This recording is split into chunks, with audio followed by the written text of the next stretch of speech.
শুক্রবার মানেই হচ্ছে সকাল থেকে প্রচুর কাজকর্ম রান্নাবান্না, যাকে বলে সারাদিনে একটুও অবসর পায় না বললেই চলে। হ্যালো সবাইকে, সবাই কেমন আছো? আশা করি ভালো আছো, আমিও ভালো আছি। উমা ব্লগে তোমাদের সবাইকে স্বাগত। নিয়ে আসলাম একটা নতুন ব্লগ। তো এখানে দেখো দুপুরে রান্নাবান্নার জন্য সব কিছু কেটে নিয়েছি। আমি আজকে রান্না করব খাসির মাংস, আর খাসির তেল দিয়ে একটা বড়া ভাজি করব। আর এখানে পটল কেটে নিয়েছি, পটলটা ভাজি করব।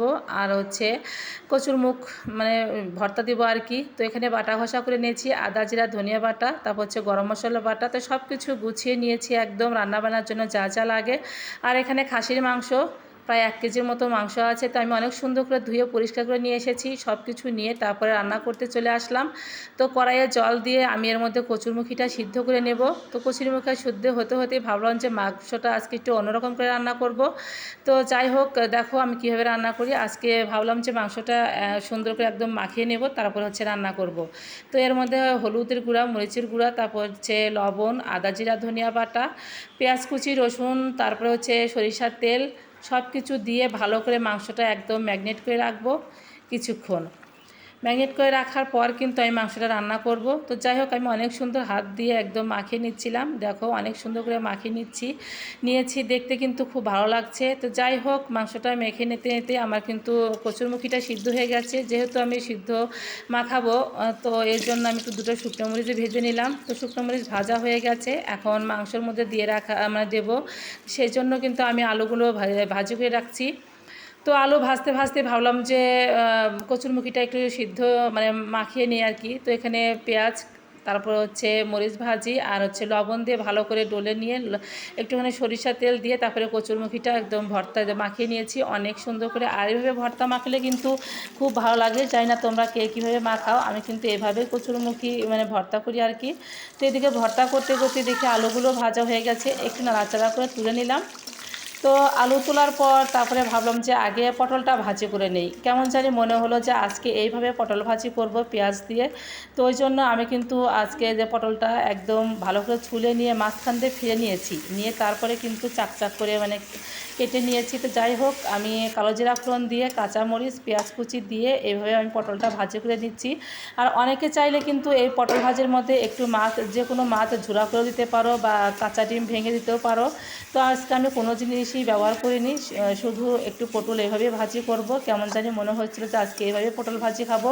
আর ভাজিটা খেতে অসম্ভব মজা হয়েছিল, যেমন ঝিঙে ভাজি মজা লাগে ওই রকমটাই একদম খুবই মজার।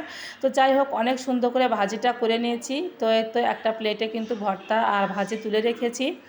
তো ভাজিটা হওয়ার পর ভাবলাম যে এখন মাংসটা রান্না করব। তো যাই জন্য আমি কড়াইয়ে তেল দিয়ে দিলাম। তো তেল দেওয়ার পর দিয়ে দিলাম শুকনো মরিচ, গোটা জিরে ফোড়ন। আর কড়াইটা আমার একটু কালো হয়ে গেছে, যেহেতু কালকে রান্না করার পর আর কড়াইটা পরিষ্কার করতে পারিনি, কারণ একটা প্রচণ্ড বৃষ্টি, একটু পরপরই বৃষ্টি নামছিল আর অনেক সময় করে থাকছিল, যার জন্য আর বৃষ্টির মধ্যে কড়াইটা পরিষ্কার করতে পারিনি। যেহেতু আমি সবাই জানো বাইরে কলতলায় মাজা ঘষা করি, যত রকমের মাজা ঘষা হোক। তো যাই হোক, ওই জন্য ভাবলাম যে কালকে একদম রান্না করে পরিষ্কার করে নেব। তো আজকে রান্না শেষেই আমি কড়াইটা পরিষ্কার করে নেব। কেমন জানি আমার অপরিষ্কার কড়াই কোনো জিনিসই ভালো লাগে না।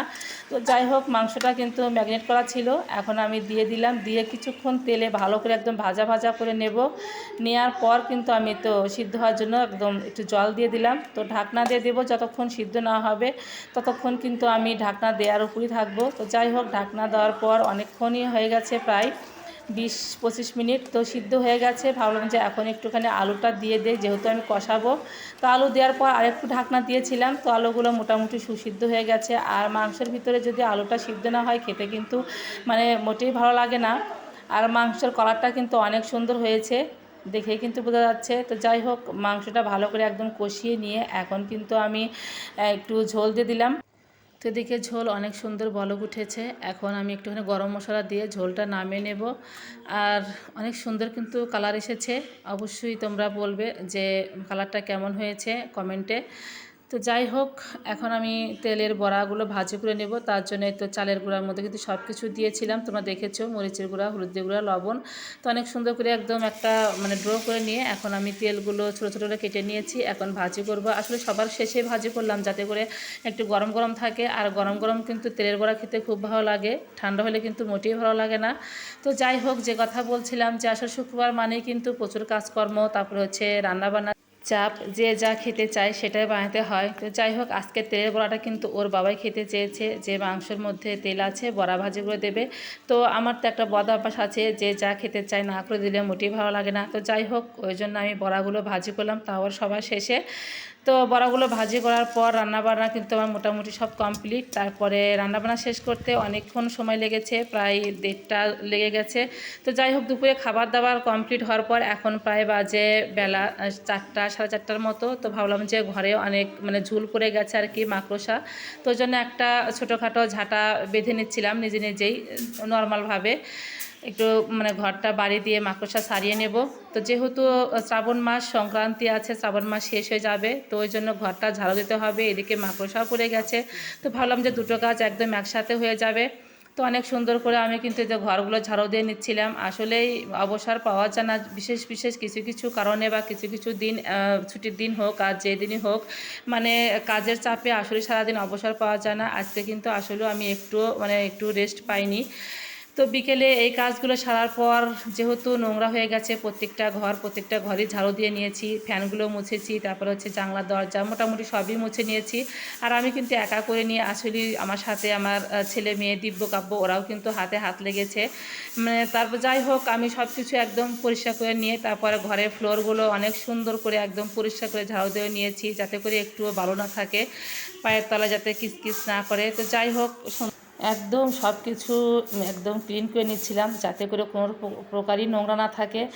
তো এদিকে এগুলো কাজ সারতে সারতে কিন্তু আমার প্রায় 6টার মতো বেজে গেছে। তারপরে কিন্তু একটু হাত মুখ ধুয়ে তারপরে আবার রাত্রের জন্য ভাত বসিয়ে দিয়েছিলাম, যাতে করে একটু সকাল সকালে ভাতটা হয়ে যায়। মেয়ের আবার সন্ধ্যার পর পরে একটু খিদে লেগে যায়। অনেক সময় ও কিন্তু প্রতিদিন সন্ধ্যার সময় চা বিস্কিট খায়, কিন্তু যেহেতু আজকে মাংস রান্না আছে, ও কিন্তু একটু ভাতই খাবে। তো যাই হোক, আজকের মতো এখানেই বিদায় নিচ্ছি। ভিডিওটা ভালো লাগলো অবশ্যই লাইক কমেন্ট শেয়ার করো, আর ভিডিওটা কেমন লাগলো অবশ্যই কমেন্টে জানিও। Tata, bye bye.